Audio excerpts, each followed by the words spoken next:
It's smarter to be on. Great.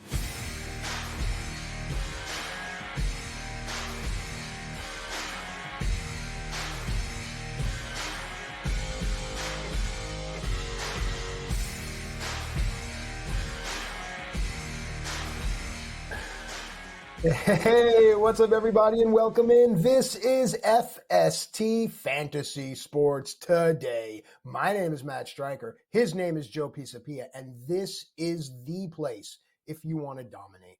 Plainly and simply, whether it be season-long, DFS, straight-up wagering, we have got you covered. And today, Joe, we not only have baseball, but we have all the fallout of the NFL draft. We have the insightful Derek Brown coming on in a short while.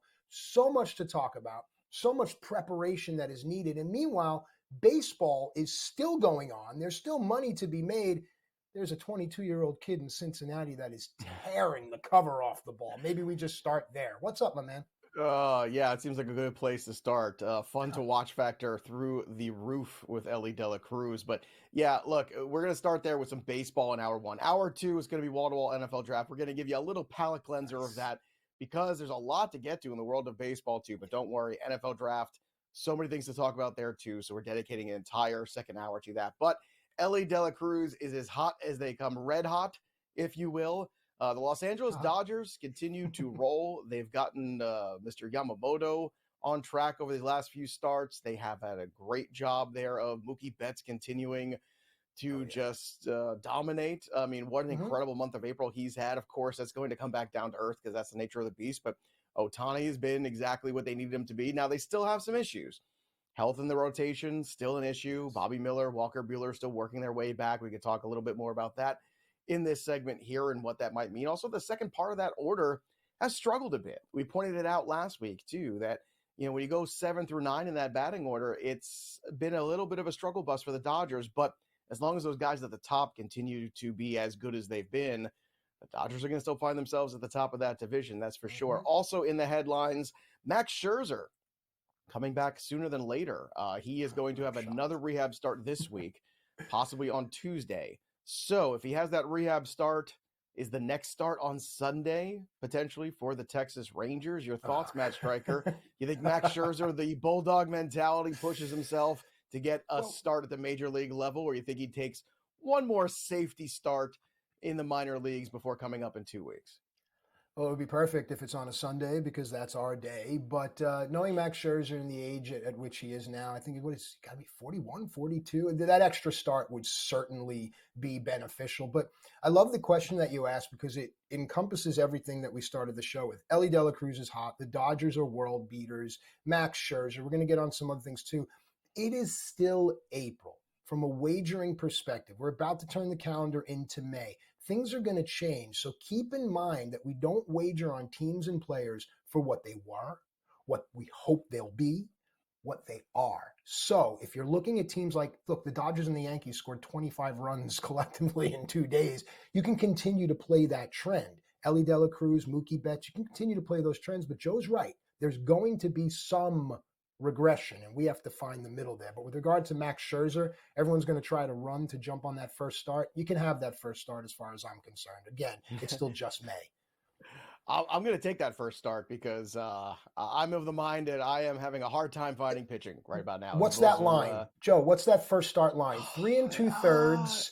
No, 3 I don't even think it's that. Would you? I think it's going to be, I think it's more like, look, this is Max Scherzer, man. By the way, you made him 40. He's just a boy. He's only 39 years old. He is still just a kid out there. Just, sorry, Max. Short of Jackson Holiday, who we'll talk about in a second there too. Yeah. But right now, the Texas Rangers rotation, Eovaldi, Gray, Dane Dunning, Andrew Heaney pitched this past week. Then you had Cody Bradford go on the IL. You still don't have Jacob deGrom back yet. So I think that first start looks more like 4 2/3 innings or something like that. Maybe he gets into 5. And finishes through. But I think if you're the Rangers, I can't see Max Scherzer spending too much more time in the minor leagues. I think really it depends on how this next rehab start goes. If he feels good in this next rehab start, then he'll be back. If he's still working out kinks and he doesn't feel like he's got where he wants to be in order to pitch, then I think he will have that one more. But regardless, like you said, you do have the luxury of time. that if you're in a weekly lineup, you're just setting it accordingly as if you don't have Right. Max Scherzer because you're not going to be short. In daily lineups, in daily transaction leagues, it's going to be a different story, because then you can look at that rehab start and make a judge if they do decide to start him on the weekend. Then back in Texas, that's a little bit different. Then you could say, okay, do I want to use this start? Do I need to use this start? And you have some time for that. So it's not like a midweek start where it could hurt you potentially. Are the and you're White not Sox exactly on sure the to recover. schedule? Because that would certainly help this. That's this a better conversation, question. right? That's a much better question. One thing that has also been on the schedule and has been spectacular has been Mason Miller. He has been dominant. Earlier this week, he had an incredible performance against the Yankees where he struck out Soto and Judge. The guy's throwing 100 plus. He has been absolutely filthy. Matt, we had him not 1 but 2 weeks on the waiver wire here, and we couldn't understand why. And after we had him on last week, he still only went up 10% rostered. I don't understand what's going on. Just because he pitches for the A's, folks. Yeah. What is the issue here with Mason Miller? The guy's been dominant. Even if you're in a league where they don't value closers that much, you look at the peripherals, he's got 20 plus strikeouts. He's only got 3 walks. I mean, the guy's been absolutely filthy and dominant. That's better than Seth Lugo's strikeout to walk ratio or some other mid-level starters you're running out there. I think we are seeing a star in Mason Miller. Your thoughts on what you've seen so far of the young A's closer in the role, by the way, that he's meant to be in, and I hope they leave him alone there and don't try to make him a starting pitcher again. So I kind of recoil when you said you think we're seeing a star. You're the guy who writes the pitcher write-ups for the Black Book. You know he's a star. You're being kind. This is a guy that 9 straight appearances, 2 or more strikeouts for a reliever. But you brought up a great point, Joe. How come he wasn't rostered? Well, there's a bias. There's a bias against teams like the White Sox, where there should be. But now there's a bias against teams like the Marlins and the A's, and I think that's silly. I think that's silly because if you can find value unhindered, I don't have to race the waiver wire for Estuary Ruiz if he were up. It's a bad example, but some of these lesser known kind of Zach Geloff, he's injured. These Brent Rooker, he can give you home. These lesser known A's, you think, they're the A's. Dude, there's still value there. So, Joe, you bring up a really good point, and I think it extends itself to this next pitcher that we want to talk about, because for a while, Pittsburgh was one of these dormant wasteland places. But if you know your Pirates history, you'll remember Ray Searage, the pitching coach. He was able to turn around all kinds of guys. We can run down the list, the guys that went through that system. Now they have another guy here, and it's not Paul Skeens. Tell us about him. No, it's Jared Jones. 5 starts so far this year.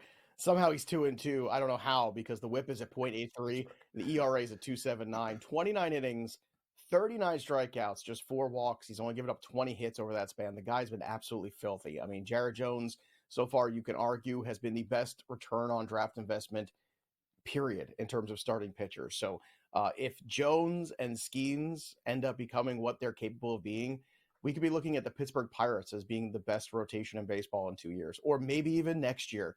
Depending on how Skeens' development goes. We'll get to Paul Skeens, too, a little bit more in the show, but I want to go back to Elly De La Cruz because we talked about stats just now with Jared Jones. How about the stats of this guy right here? 7 homers, 15 steals so far in the month of April, hitting 300. He started off a little rocky, right? He had a bunch of strikeouts, and look, Ellie's still going to have strikeouts. But the thing is, you're seeing a star develop here. And this is a young player, Matt, that when he grows into his frame eventually, you understand this like I do, there's going to be even more power potentially in this guy. He is still a tall, young, skinny kid, and in a few years, he is going to be incredibly special. And speaking of special, Yoshinobu Yamamoto has also been special so far for the Dodgers this year. Not the best start to the season, but if you take that into account, I think this 3.54 ERA is still very impressive. 37 strikeouts in 28 innings. Who's been more impressive to you in the month of April, Yamamoto or De La Cruz? Ooh, tough question, but I'm going to have to say, to me, it's De La Cruz, just because of the fact that at the start of the season, there was pitching in abundance. If you ask me this question again, I think Yamamoto is going to be far more valuable moving forward. Joe? All right. Well, we just planted some seeds for an amazing show. So when we come back, we're going to go down on the farm and take a look at some of the young prospects who are going to be up next. We've already seen some prospects already get the call to Major League Baseball in April. And more are coming in May. We're going to tell you who. We return right after this, so don't go anywhere. Fantasy Sports Today, Sunday edition. We'll be right back after this.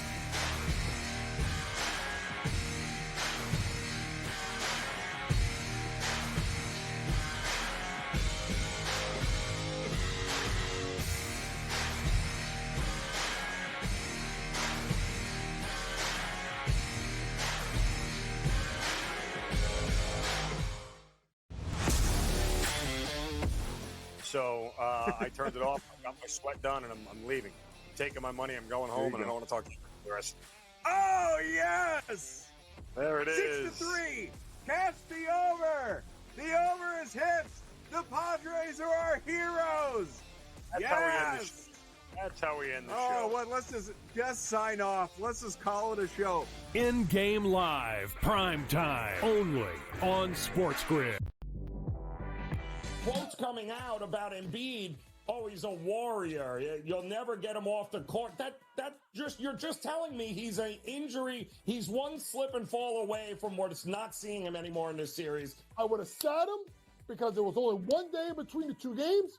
It's 2 days between games 2 and games 3, and it's 2 days between games 3 and game 4. Betting above the rim, only on SportsGrid.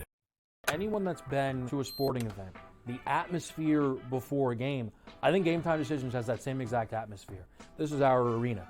This is what we do. There is going to be an energy to Game Time Decisions that you will feel night in and night out. The excitement you get when you lock your bets in, when you're figuring out what you want to do, we can zone in on the biggest games each night. I want this to be the place that people come to before the games start so they feel as ready as possible to lock in their cards. We are going to hit every single one of those markets that you need to know about. We're going to go through every single thing, and I've got a great team behind me that's going to help me get the job done. There is not going to be a better place, I promise you, than Game Time Decisions to get that new information, react to it, and be able to then bet accordingly. We will have everything at our disposal, and we will use that to our advantage.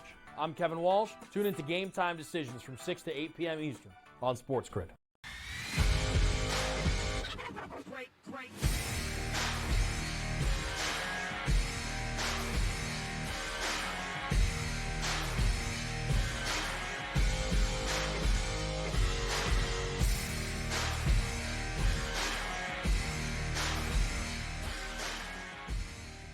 All right, welcome back into FST Fantasy Sports Today. Matt Striker and Joe Pisapia with you here, giving you everything you need to dominate. It's going to be baseball. It's football on the back end. Derek Brown is coming along. Just a quick reminder, folks, at SportsGrid and at SportsGrid TV, those are our social media handles. Make sure you give us a follow, join in on the conversation, keep it going. The stuff that Joe and Derek are going to be talking about on the back end here, you're going to want to save that information. You want to know that information. That's why following is super important. Another thing that's important that we've been doing here on the show with regards to baseball, with all of the injuries and this seemingly, I don't want to use the word now, it's becoming a bad word, but a pandemic of injuries down on the farm. Minor leagues become more and more important. I think more important than the waiver wire themselves, because if you have an idea of what's going on down on the farm, you're going to get that first crack at the waiver wire and you're going to know who these players are. So with that said, Joe, let's put on our hats and our overalls and go down on the farm. Who do we like? Yeehaw. Because there's quite a bit. So where do you want to start? Well, let's start with the man-child, Kyle Manzardo, first baseman for the Cleveland Guardians system. That's right, the Mandalorian. That's a good one, too. 78 at-bats so far going into the weekend's action, 15 runs, 5 homers, 14 RBI. Again, this is elite-level stuff here. A 308 batting average, an OBP of 387, an OPS of 964. This guy's ready. There's nothing left to prove now in AAA. So where does he fit in? Because Josh Naylor is holding down the fort at first base. Well, with Naylor, you can move him to DH. You can let Manzardo play first. You could do the inverse. And I think when you're looking at this Cleveland Guardians lineup right now, Estevan Florial hitting 220, striking out a ton. I mean, there's no reason why you got to keep running him out there as a DH spot. Like there's definitely more, I think, of a positive stream to getting Manzardo up there, seeing what he is. Let's get that development to the next level here, because if Cleveland's going to continue to stay competitive in this division, especially after they've lost Shane Bieber, they're going to have to score more runs. And that's something last year that they struggled with. Manzardo can help that.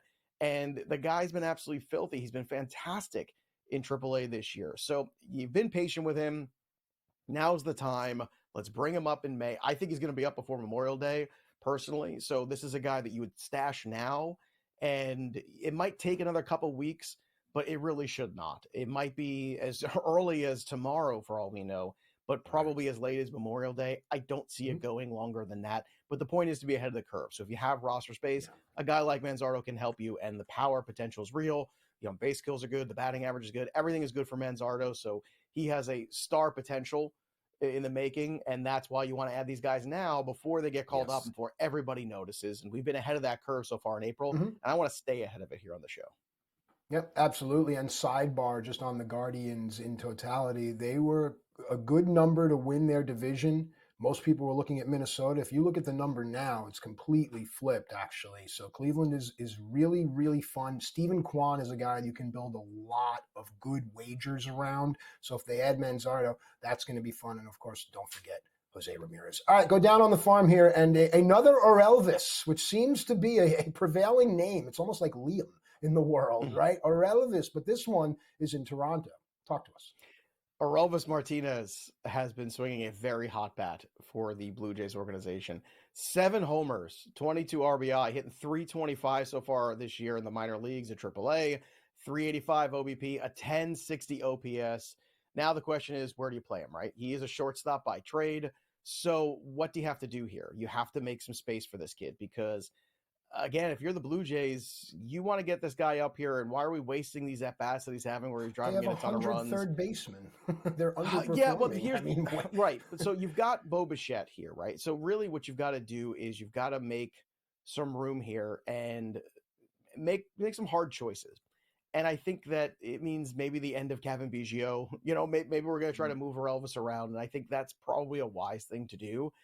But even if you're just going to DH him, at this point, it goes back to that same question about Manzardo. If a guy is proven he has nothing left to learn, then he's not learning anything right now at AAA. So move him up, get him as many at-bats as you can, and continue to look to the future, because if this guy is going to be a piece of the future for the Blue Jays, the future has to start now. You're looking up at the Yankees. The Red Sox have been competitive this year. We all know the Baltimore Orioles are going to be very competitive. So if you want to keep pace in this division right now, you're going to have to, again, score runs. And Orelvis Martinez can help that. Vlad's gotten off to kind of a quiet start, I think, to the month of April. I think people had higher expectations with Vlad. I would be buying low on Vlad Guerrero. But a guy like Martinez might be the kind of that you insert him into the lineup, and all of a sudden he gives you that inflection point where maybe he sparks that lineup a little bit, and then everybody else benefits. All right, let's continue moving now. And sometimes on the show, we feature a player back-to-back weeks, and it's usually because of the player's performance, but also because of the seemingly block up at the major league level. In Houston, there really seems like there is an opportunity for Joey Loperfido to play.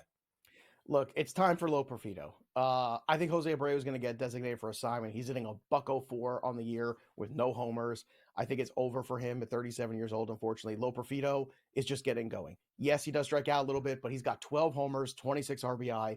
Singleton is not the long-term answer there. He's been around the block for a very long time. So I would be adding Loperfido today, stashing him, because I think as early as this week, you could see the Astros make that sort of a change. And then, of course, they wouldn't be down on the farm if we didn't give you some sort of Paul Skeens update, right? We got to give you a little update on Paul Skeens. How fast did he throw now? Well, he finally gave up a run. So he must over. not be Forget any good. Drop him. Don't be interested in him. He's a bust. 5 games so far this year, 17 innings. He's up to 34 strikeouts. Now, here's the interesting thing, Matt. If you're charting this correctly in terms of the pitches he's throwing, okay, we're getting close to that 75 range. If he does this for another 2 or 3 starts, you would imagine you're probably going to see him in the next 2 weeks. So I'm sure Skeens is rostered in many, many leagues already. If for some reason he's not, pick him up, because even in shallow leagues, he can be a help to you, especially in season-long roto. It is going to get complicated when we get closer to the end of the season, if you're in head-to-head formats, especially with playoffs, because there will be some limitations on him.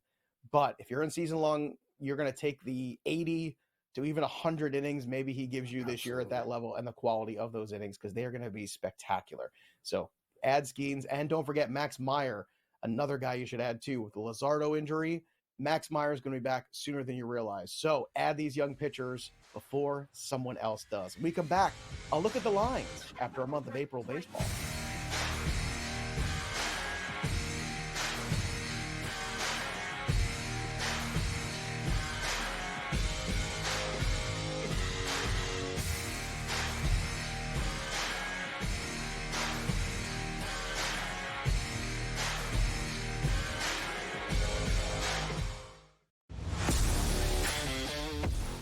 So I turned it off. I got my sweat done, and I'm leaving. Taking my money. I'm going home, and I don't want to talk to you the rest. Oh, yes! There it is. 6-3. Catch the over. The over is hit. The Padres are our heroes. That's how we end the show. That's how we end the show. Oh, what? Let's just sign off. Let's just call it a show. In-game live, prime time, only on SportsGrid. Quotes coming out about Embiid. Oh, he's a warrior. You'll never get him off the court. You're just telling me he's an injury. He's one slip and fall away from not seeing him anymore in this series. I would have sat him because there was only 1 day between the two games. It's 2 days between games 2 and games 3, and it's 2 days between games 3 and game 4. Betting above the rim, only on SportsGrid. Anyone that's been to a sporting event, the atmosphere before a game, I think Game Time Decisions has that same exact atmosphere. This is our arena. This is what we do. There is going to be an energy to Game Time Decisions that you will feel night in and night out. The excitement you get when you lock your bets in, when you're figuring out what you want to do, we can zone in on the biggest games each night. I want this to be the place that people come to before the games start so they feel as ready as possible to lock in their cards. We are going to hit every single one of those markets that you need to know about. We're going to go through every single thing, and I've got a great team behind me that's going to help me get the job done. There is not going to be a better place, I promise you, than Game Time Decisions to get that new information, react to it, and be able to then bet accordingly. We will have everything at our disposal, and we will use that to our advantage. I'm Kevin Walsh. Tune into Game Time Decisions from 6 to 8 p.m. Eastern on SportsGrid.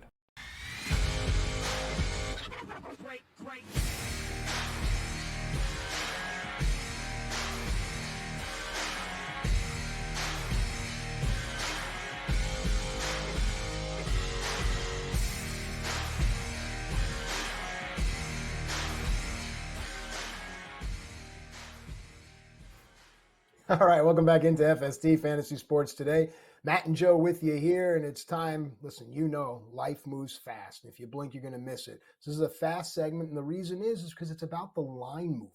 Joe set it up perfectly before the break. After a month of baseball, let's return and look at the line movements for the American League MVP and the National League MVP, and maybe we have a long shot as well. But let's start at the American League, because the names that people were talking about in the beginning of the season, there's one of them that's still there. But to me, there's two names that, in my opinion, came from out of nowhere. You're getting no value on the most public one of the three. Joe, take it away.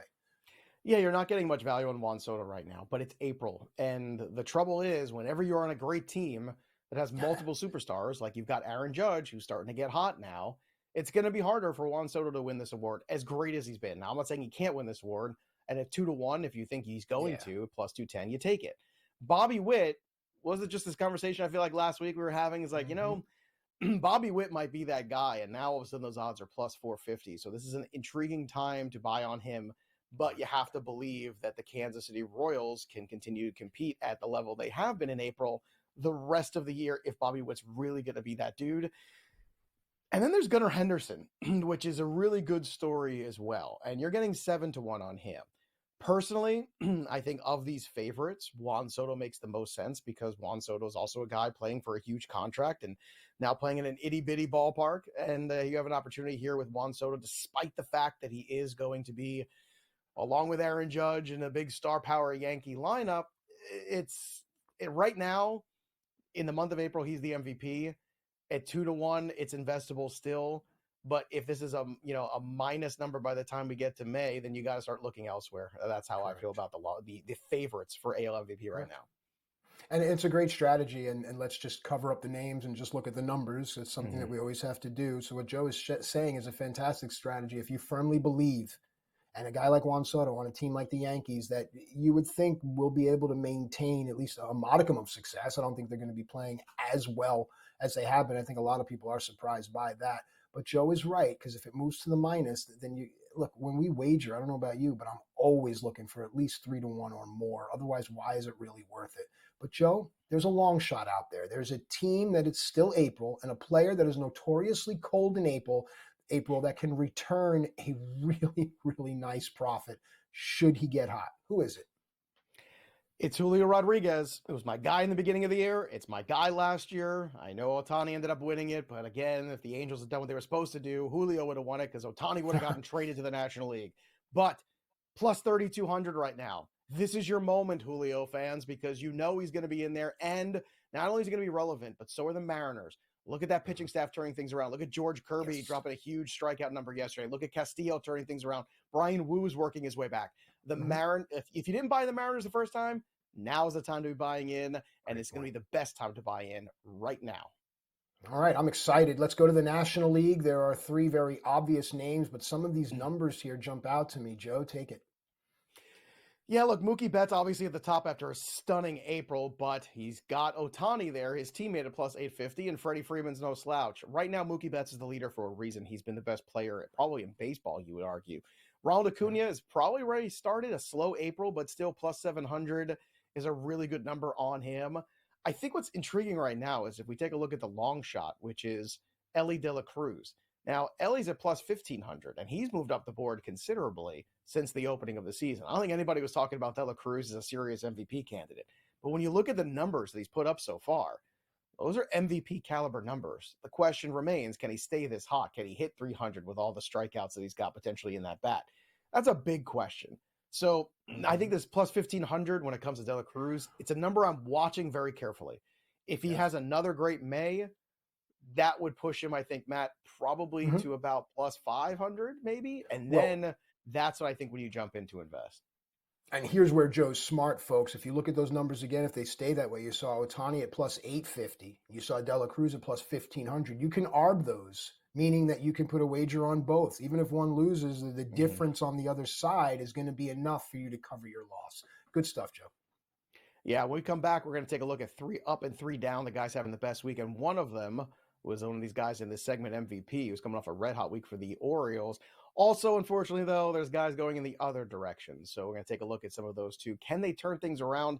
And one of the names on the downs is a name that has been in everybody's mouth in the fantasy community all off-season, all spring, all April. But he's coming off his worst start of his career. We'll tell you about him and if we think we can get it back on track when it comes to Cole Reagans. We'll be right back after this.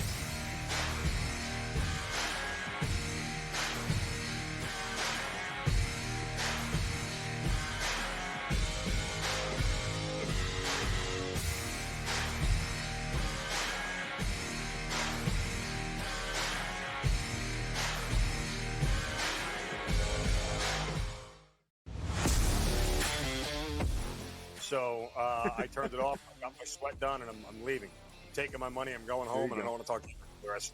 Oh, yes! There it is. 6-3. Catch the over. The over is hit. The Padres are our heroes. That's how we end the show. That's how we end the show. Oh, well, let's just sign off. Let's just call it a show. In-game live, prime time, only on SportsGrid. Quotes coming out about Embiid. Oh, he's a warrior. You'll never get him off the court. You're just telling me he's an injury. He's one slip and fall away from what's not seeing him anymore in this series. I would have sat him because there was only one day between the two games. It's 2 days between games 2 and games 3, and it's 2 days between games 3 and game 4. Betting above the rim, only on SportsGrid. Anyone that's been to a sporting event, the atmosphere before a game, I think Game Time Decisions has that same exact atmosphere. This is our arena. This is what we do. There is going to be an energy to Game Time Decisions that you will feel night in and night out. The excitement you get when you lock your bets in, when you're figuring out what you want to do, we can zone in on the biggest games each night. I want this to be the place that people come to before the games start so they feel as ready as possible to lock in their cards. We are going to hit every single one of those markets that you need to know about. We're going to go through every single thing, and I've got a great team behind me that's going to help me get the job done. There is not going to be a better place, I promise you, than Game Time Decisions to get that new information, react to it, and be able to then bet accordingly. We will have everything at our disposal, and we will use that to our advantage. I'm Kevin Walsh. Tune into Game Time Decisions from 6 to 8 p.m. Eastern on SportsGrid. All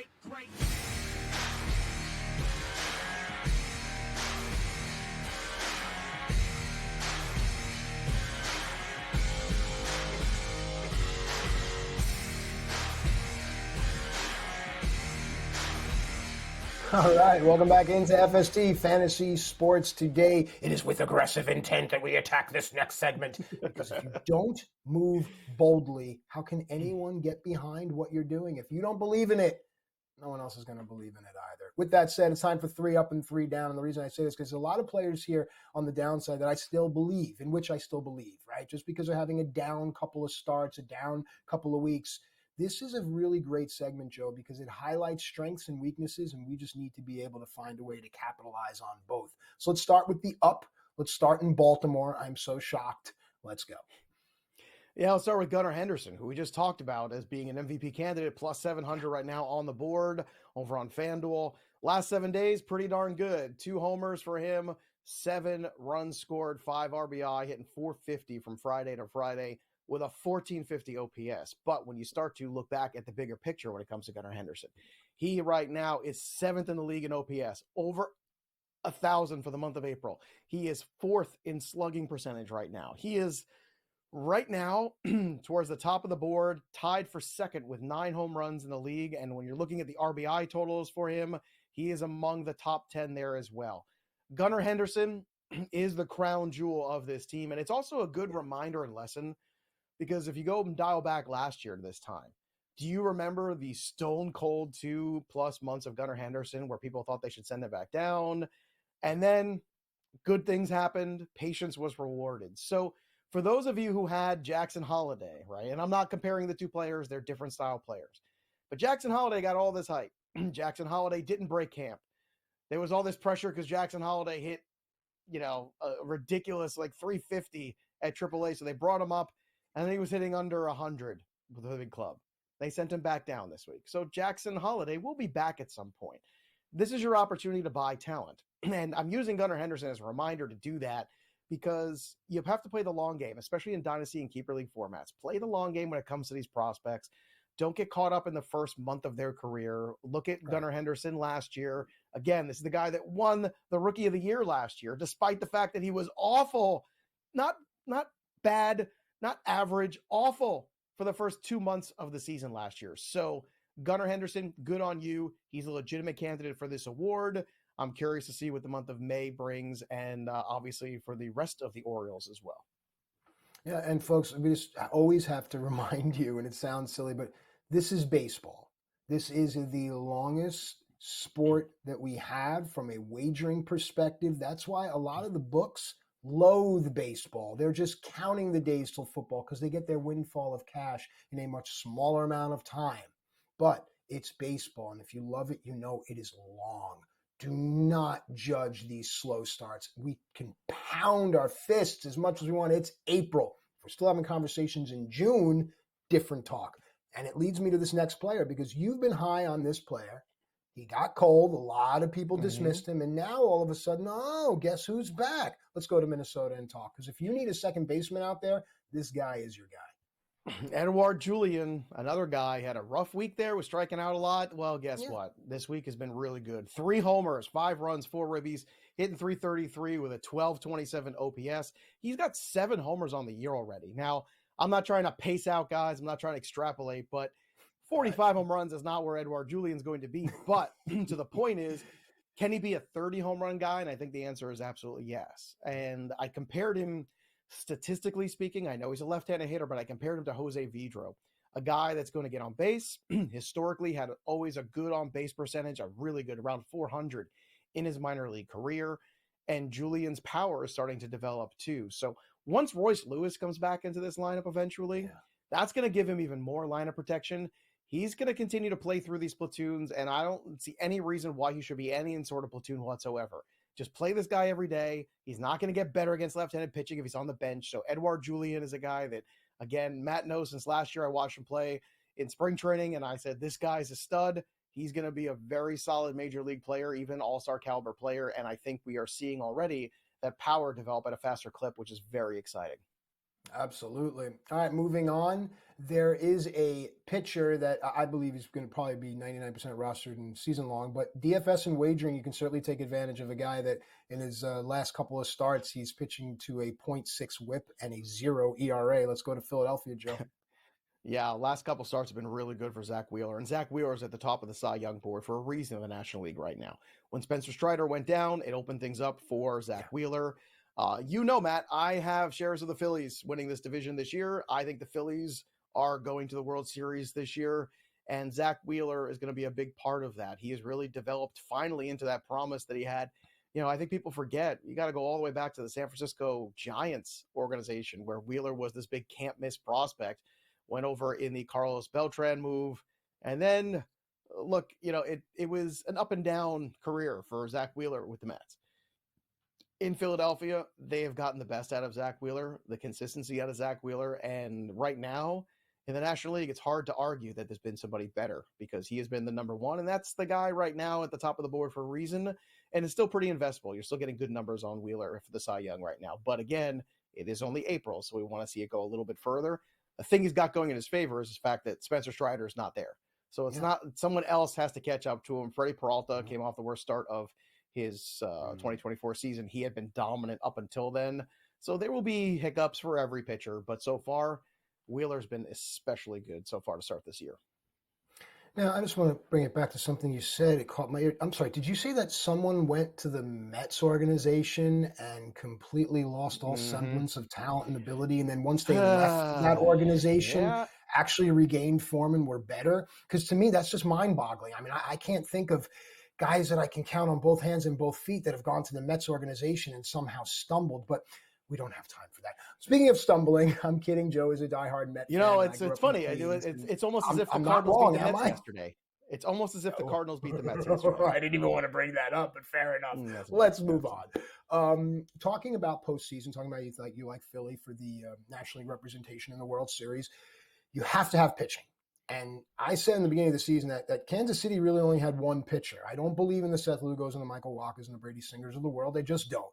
But if this next guy isn't towing the line, it's not going to matter who pitches after him. What's going on with Cole Reagans in Kansas City? Well, look, Cole Reagans had one really bad start earlier this week, or should I say last Sunday, and everybody's been panicking ever since. If you look at the numbers recently, obviously a bit of a problem. But I think it's a bad start. You chalk it up, you kind of throw it out the door a little bit. However, it is of note that in that most recent start on the 25th, he only gave up one earned run, but all of a sudden that strikeout rate was down 2. So 8 strikeouts in his last 2 games. That's not where he was. He was a guy striking out 8 guys in 1 game. So let's just watch it closely. I'm not saying he's not healthy. All I know is something's a little off there. So let's just monitor it. I would still be starting him this week. Okay. But if it doesn't go well for him, it's something to just continue to monitor and just hope that it's not a health issue, because God knows we've had a lot of health issues so far in this baseball season. Also down, this guy was on the up list just a week ago. What a difference a week makes. Michael Busch hitting home runs everywhere. Well, what comes up must come down, and Michael Busch has come down. No homers, 11 strikeouts this week. If you sold high on Michael Busch, you probably did pretty well.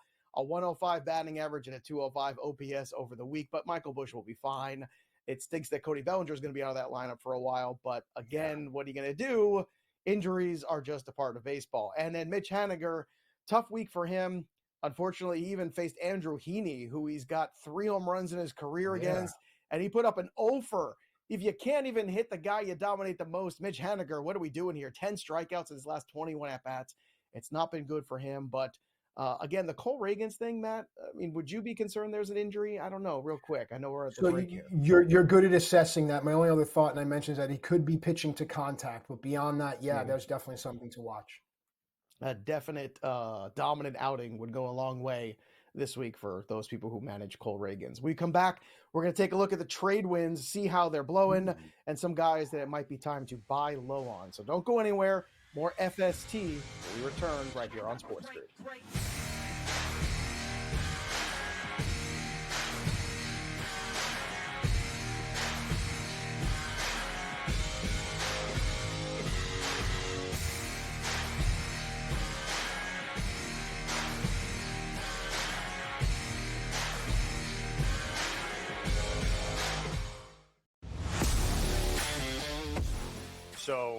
I turned it off. I got my sweat done, and I'm leaving. I'm taking my money. I'm going home, and I don't want to talk to you the rest. Oh, yes! There it is. 6-3. Cast the over. The over is hit. The Padres are our heroes. That's how we end the show. That's how we end the show. Oh, what? Let's just sign off. Let's just call it a show. In-game live, prime time, only on SportsGrid. Quotes coming out about Embiid. Oh, he's a warrior. You'll never get him off the court.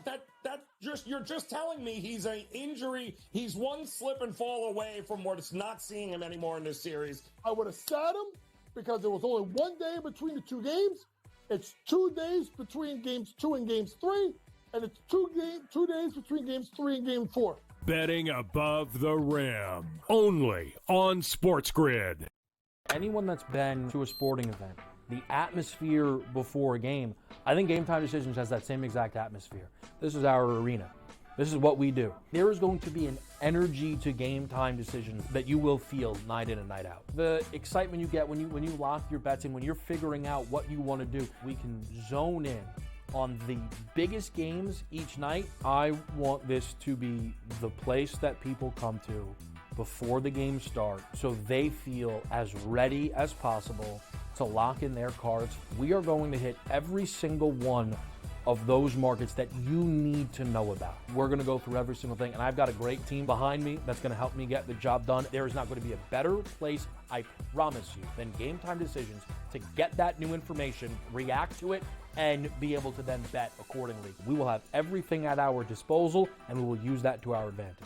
I'm Kevin Walsh. Tune into Game Time Decisions from 6 to 8 p.m. Eastern on SportsGrid.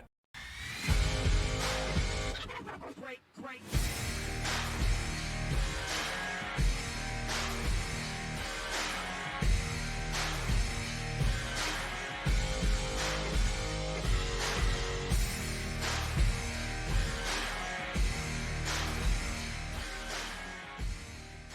All right, welcome back into FST Fantasy Sports today. Matt and Joe with you here, and pulling back the curtain during the break.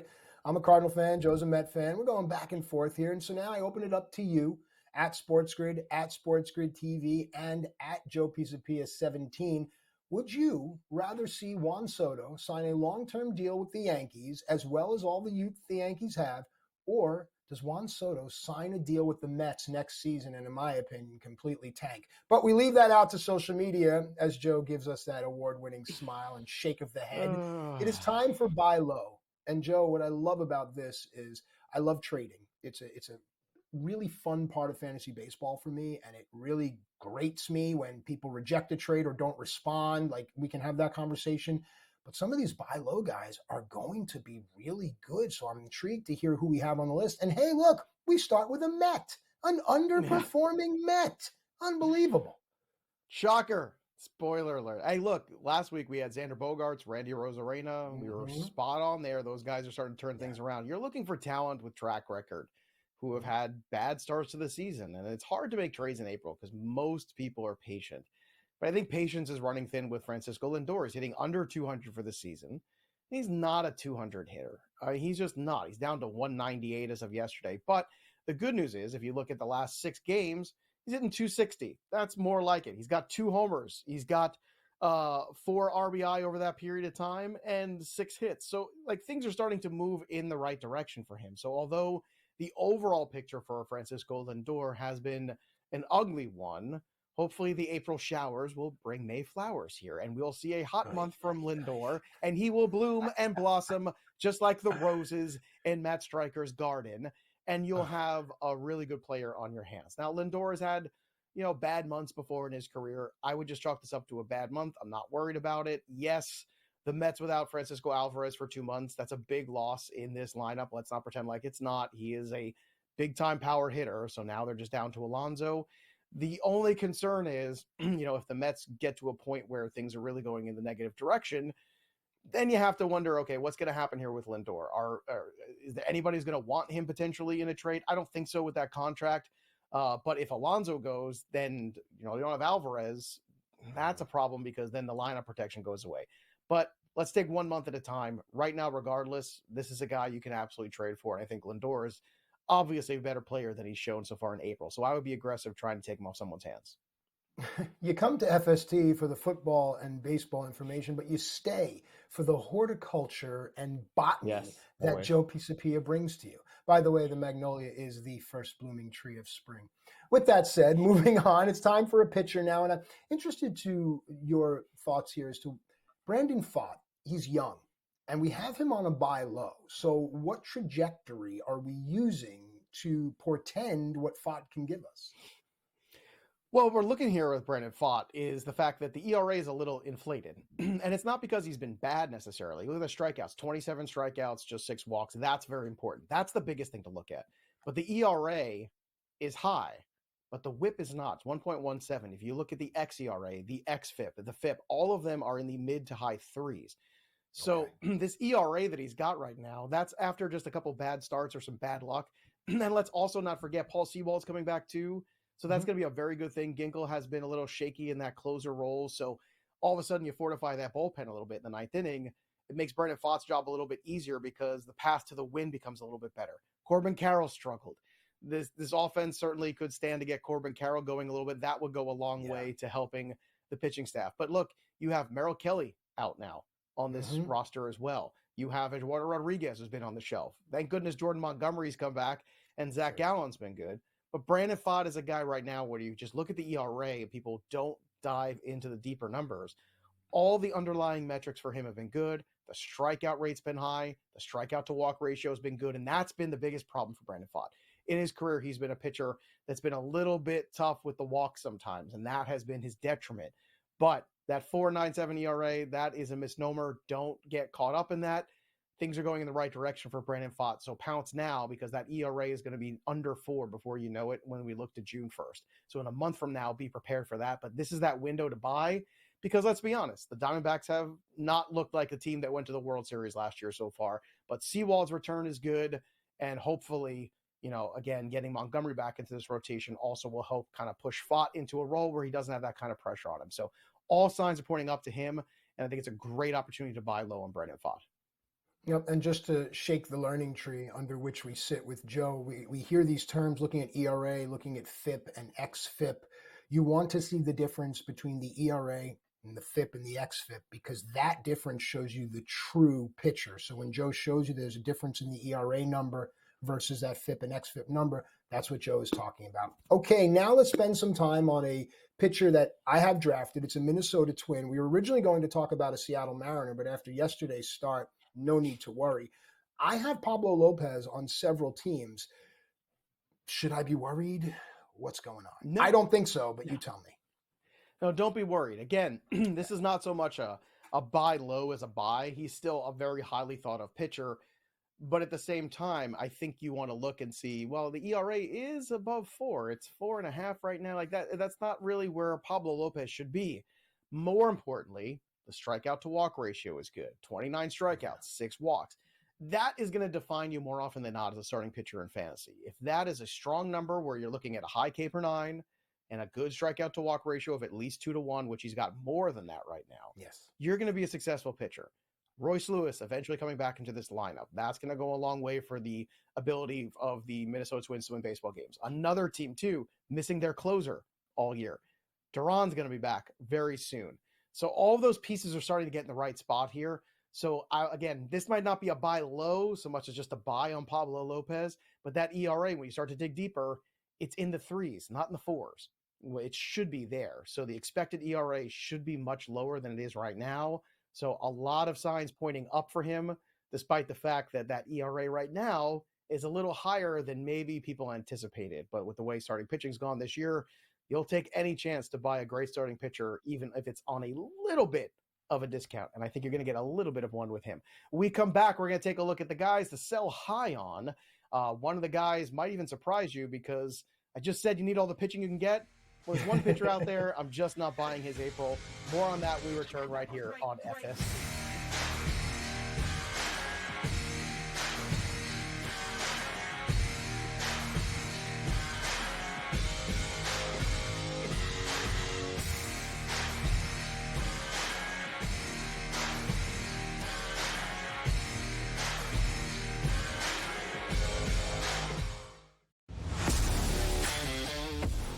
So I turned it off. I got my sweat done, and I'm leaving. I'm taking my money. I'm going home, and I don't want to talk to you for the rest.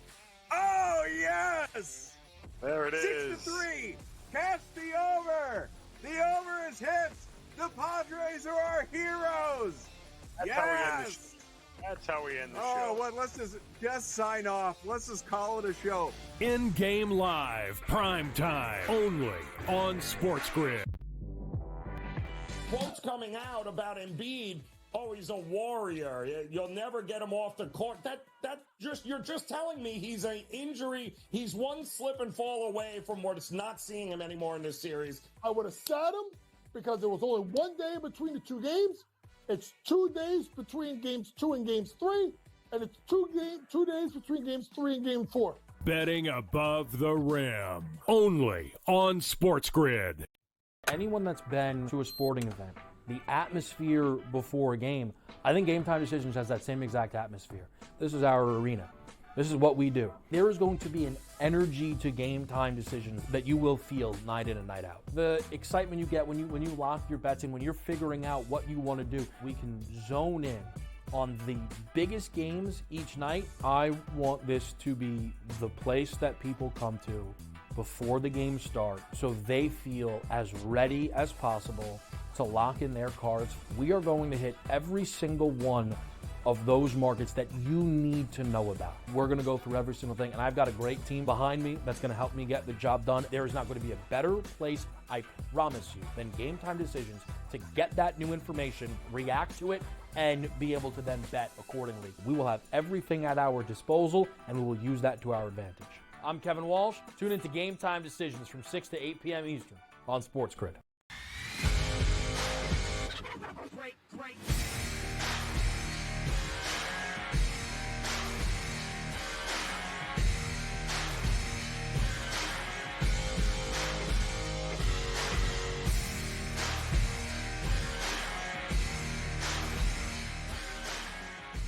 All right, welcome back into FSD Fantasy Sports today. Just a couple of buds hanging out, talking sports. Matt and Joe with you here. Big shout out to everyone behind the glass that makes this show happen. Seriously, without you guys and gals, man, none of this happens. So thank you. We appreciate you.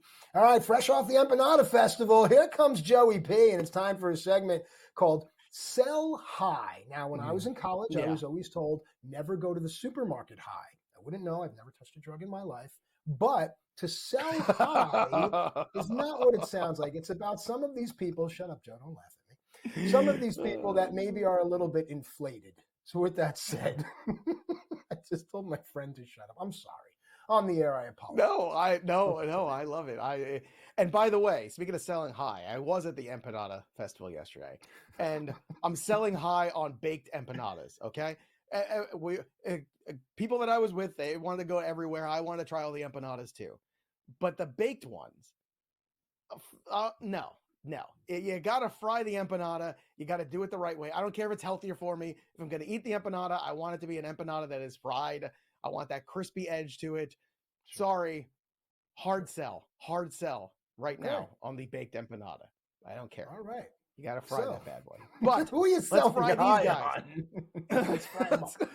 Let's start with Teoscar Hernandez of the Dodgers. Now, Teoscar Hernandez, 6 homers, hitting .255, but there's some underlying metrics here with him that are a little concerning. The first one obviously being the batting average at .255. The second being the fact that you're in a position right now with Teoscar Hernandez where the strikeout rate is higher, the contact rate is low. There's a lot of underlying metrics that aren't very good. And I think some of those underlying metrics are some of the reasons why maybe Teoscar Hernandez was on the free agent wire a little longer than people anticipated last year. Eventually he did become a Dodger. It was a really good move for the Dodgers. We all thought, okay, that's a really smart move. Mm-hmm. But that bottom of the order has struggled for the Dodgers. And my big concern is, we just said everything goes up, must come down earlier, right? We talked about Michael Busch. How great was Michael Busch, right? Came back down to earth, can't hit home runs every single day. Eventually, Mookie Betts is not going to stop, but he's going to slow down. And Ohtani will cool off a little bit here and there too. So what happens when that occurs to the rest of this Dodger lineup that already has been struggle bus, let's be honest, in the second part of this lineup? That is an intriguing question. And it's not that you have to run out there and trade Teoscar Hernandez. Teoscar Hernandez's value is very strong. And if it can bring you back a pitcher or somebody that you can, plug in your lineup, like if you gave me Edouard Julien rest of season over Teoscar Hernandez, I'm going to take the second baseman that's still growing into what he could be. If I could get like a Mason Miller plus for Teoscar Hernandez, I would do that right now. So I think that there's reason to kick the tires on a trade like that because, again, the barrel rates, the contact rates, all of those, the strikeout rate, all of those are not where you want them to be, but the overall numbers are strong. Why? Because everybody in front of him has been brilliant. It helps. Another guy, too, Jose Barrios. Matt, I know he's been terrific so far. 6 games, 28 strikeouts, right? 1.23 ERA, a 104 whip. I'm going to shock you right now. The 1.23 ERA is beautiful. However, the expected ERA for Jose Barrios over his 5 starts so far this year, 4.41. That is a massive cavern. There is a reckoning coming. Listen to me. There is a reckoning coming for Jose Barrios. And we've seen this with him in the past. So, and not to mention the strikeout rate is under 7K per 9. That is far lower than his norm. That is also concerning to me. So those two are giant red flags when it comes to Jose Barrios. I know you don't want to get rid of pitching, but Matt, when I give you those numbers, that can't make you feel warm and fuzzy about Jose Barrios. No, not at all. Look, I always look to identify players where the depth of their floor is greater than the apex of their ceiling. Teoscar Hernandez is one of them. Jose Barrios is probably another, but there's another pitcher on this list. I'm really curious your thoughts on this guy. Yeah, this one's going to surprise people because he had a good start yesterday. But Carlos Rodon, I think, is a really interesting sell high. You look at the numbers for him, especially after yesterday's start. We had 8 strikeouts. I think the Brewers lineup right now is trying to, figure it out a little bit. I think they took advantage of a Brewers team that's a little down and out right now. However, Carlos Rodon does have an injury history. And coming off a start that good, where it looks like after a slow start to the year, maybe he's having an uptick, it might be a false sense of security. And I would at least be kicking the tires and putting him on the trade block to see what I could get back and if I could buy low on another pitcher that I believe in more. So right now, Rodon's value is at its peak. We know what the downside is, which is injury and inefficiency sometimes. Let's just keep a close eye on that value. When we come back, hour 2 of the show, wall-to-wall football, and we return on FS3.